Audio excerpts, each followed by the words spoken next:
Assalamualaikum warahmatullahi wabarakatuh. Balik lagi di channel saya Jago Neon.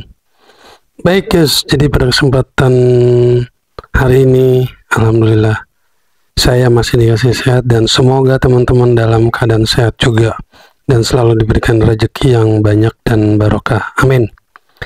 Jadi pada kesempatan yang baik ini saya mau mereaksi lagi, di mana video ini saya temukan di channelnya Indonesia Elite Group, yang dimana di situ dituliskan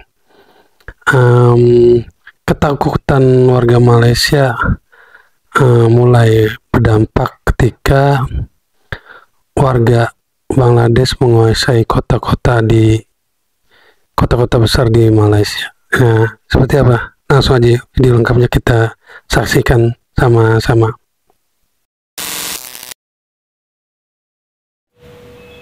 Saya ada report polis. Saya tak kisah. Sekarang ni kau dengar cakap saya dulu. Tak sangka orang Malaysia defend orang Bangla. Dengar. Saya ingat pesan salah. Tentang saya tak ada duit. Kau nak rasa masalah tak? Kau nak rasa masalah tak? Saya tanya. Nak record. Kau nak rasa masalah tak? Tengok dia record. Rebak ni dah. Aku bukan apa. Aku sayang tanah air aku. Aku sayang bumi aku. Kalau kita pergi tempat awet boleh ke? Menega bebas ni. Bebas menega di bumi orang ni. Penuh dah Pakistan ni. Hancur dah Malaysia, hancur. Tu memang tu. Fikirlah ya anak Melayu dah. Jangan duduk main sapok bagasing meniaga dah. Fikirlah anak cucu kita. Aku bukan apa, aku takut esok-esok Melayu ni jadi merempok di bumi sendiri dah. Keresahan rakyat Malaysia akan merebaknya orang Asia Selatan yang menguasai sendi-sendi ekonomi mikro Malaysia, membuat banyak daripada orang lokal Malaysia membuka suara. Hal ini terjadi karena warga asing mulai banyak yang mampu berbuat semena-mena di sana. Bahkan, mereka utamanya yang dari Asia Selatan, diduga memiliki backingan kuat. Sehingga tidak jarang, orang lokal Malaysia kerap menjadi korban dari tindak tanduk mereka. Hal ini menimbulkan tanda tanya, adakah dulu orang Indonesia separah ini ketika bekerja di Malaysia? Lantas saja, banyak orang Malaysia membandingkan keadaan Malaysia yang dulu dengan sekarang. Sejarah kemasukan pekerja asing dekat negara kita ni ramai bermula pada tahun 1980-an. Tapi masa tu kita ambil ramai pekerja asing warga Indonesia. Masa kita ambil warga asing Indonesia, tak adalah seteruk ni kes-kes jenayah berlaku. Masa tu saya rasa hidup orang tempatan masih aman lagi. Dengan orang Indonesia, dia punya budaya sama dengan kita, bercakap pun senang. Lepas tu ada sifat orang cakap tolong menolong. Orang Indonesia dulu pun banyak dekat coket tu. Tapi tak pernah pun cakap coket tu dia yang punya. Dia masih lagi hormat orang kita berniaga. Tak adalah halau-halau.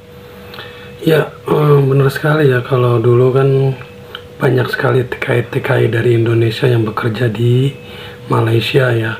Dari yang ilegal atau yang legal ya. Banyak sekali. Tapi orang Indonesia sangat menghormati dan sangat menghargai warga-warga lokal di Malaysia. Mereka tidak pernah yang namanya mencuri atau membuka toko atau apapun lah, membuka usaha di pinggir-pinggir kota Malaysia. Jika mereka bekerja, jika sudah habis masa kontraknya 3 tahun, 5 tahun, mereka pulang dan membangun rumah di Indonesia gitu guys. Jadi ini warga Malaysia ini membandingkan ya pekerja Indonesia dan pekerja Bangladesh sekarang ini sangat berbeda sekali sikap perilakunya kepada warga lokal Malaysia. Tapi sejak kita ambil orang Asia Selatan ni masuk ke negara kita, macam-macam hal berlaku. Diorang nak klaim Selayang, diorang punyalah.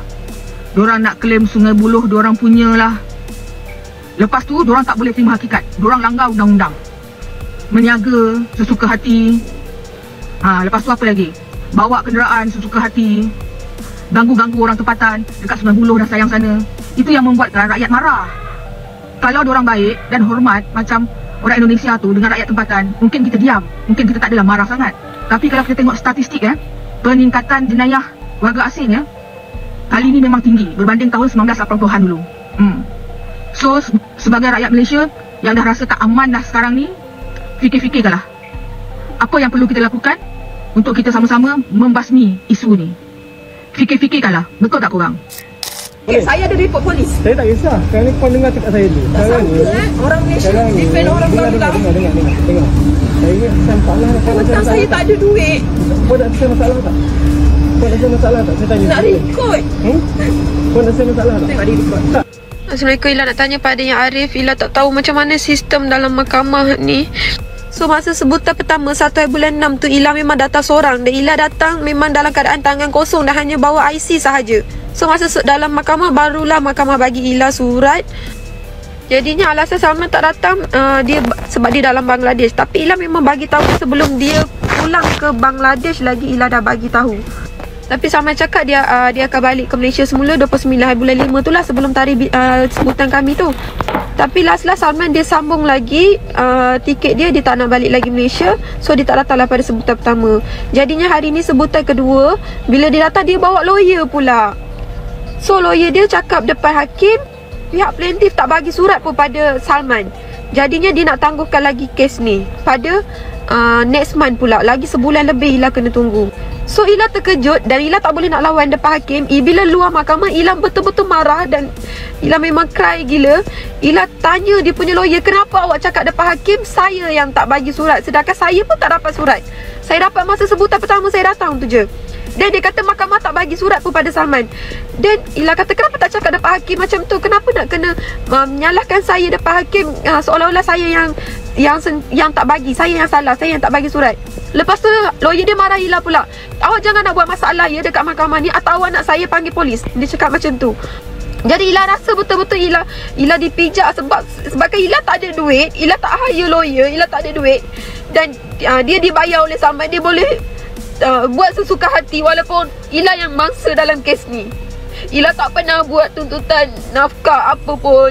Sebelum Ila keluar bulan 7 tahun lepas keluar rumah, Ila tak buat tuntutan pun yang dia tak bagi nafkah. Ila tak pernah buat report polis. Salman dia buat lesen atas nama Ila bagi pada kawan dia tanpa permission Ila. Macam mana MPS boleh keluarkan lesen semua tu? Ila tak pernah nak susahkan Salman dan Ila tak buat report polis. Ila juga tak buat report polis yang dia pukul Ila. Ila betul-betul tak nak susahkan dia dan sebab itulah kami bersetuju nak cerai secara baik. Dan Ila tak sangka hari ni Salman datang dia bawa lawyer dan seolah-olah dia memang nak besarkan masalah ni. Jadi Ila percaya ke depannya akan berlaku pelbagai masalah. Jadi Ila rasa adakah Ila pun perlu ambil lawyer sebab kewangan Ila betul-betul tak stabil. Jadi apa solution untuk orang yang tak berduit ni? Adakah kami perlu dipijak-pijak macam ni? Sedangkan dia orang luar, banyak kes macam-macam buat pada kami ni. Ila kecewa sangat dia malukan Ila macam tu. Jadi apa solusi untuk kami yang tak berduit ni? Sebab Ila percaya Salman sanggup buat apa saja. Sebab masa sepanjang perkahwinan Ila berpengalaman yang dia sanggup juga jual maruah Ila untuk malukan kawan dia yang dia bengang, dia tak suka, untuk Ila buat report palsu yang kawan dia raba Ila. Jadi apa solusi untuk Ila?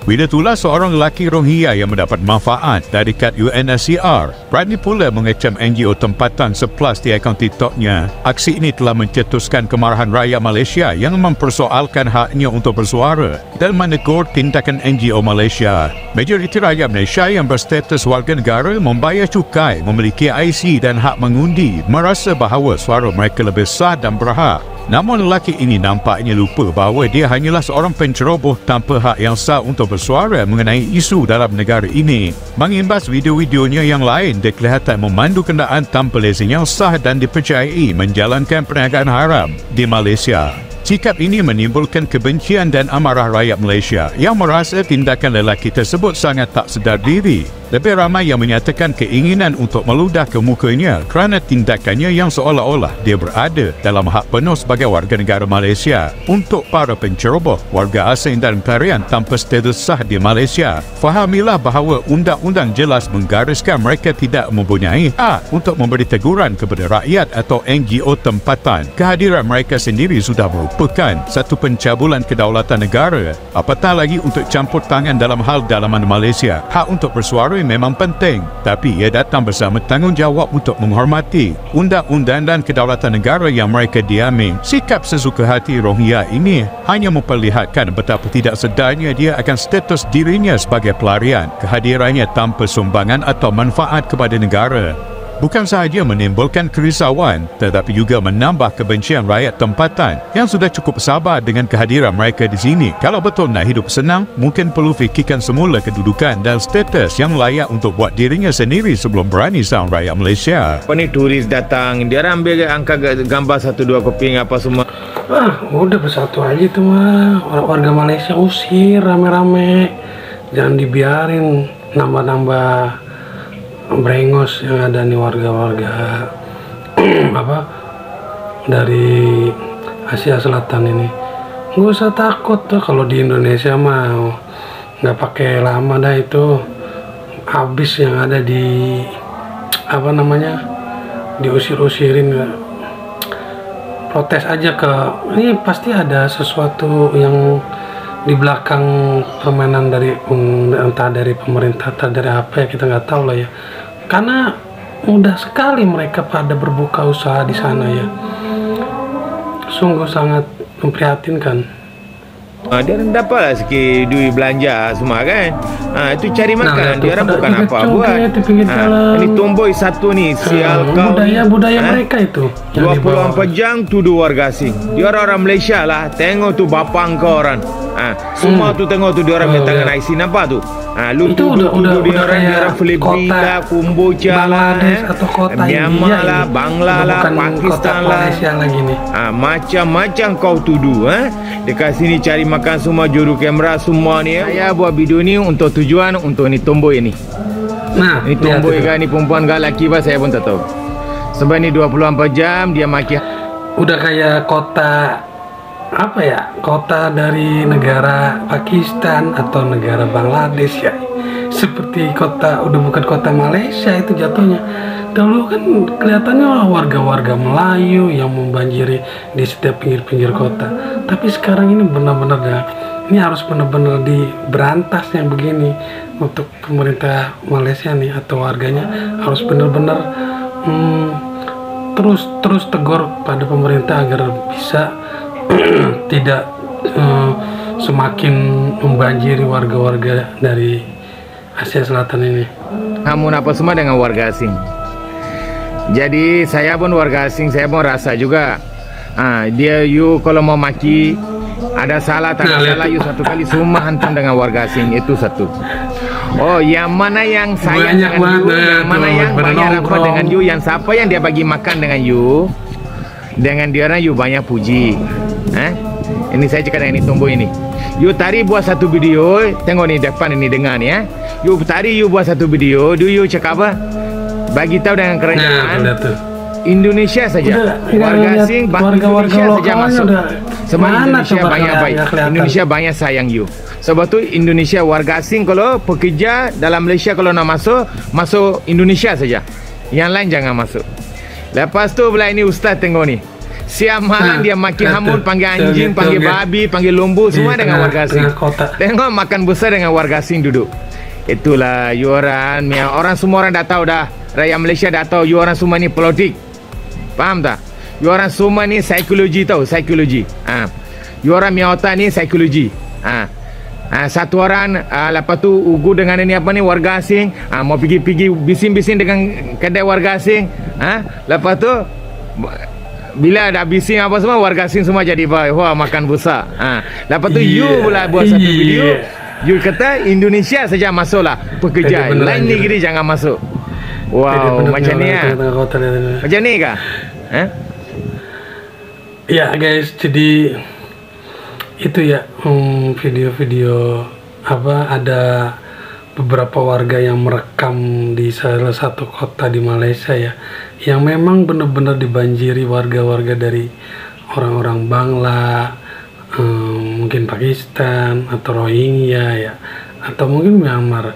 Dan ini benar-benar sungguh sangat memprihatinkan ya, kalau apa berlarut-larut dibiarkan begini, yang ada benar-benar dijajah Malaysia sama warga-warga Asia Selatan nih.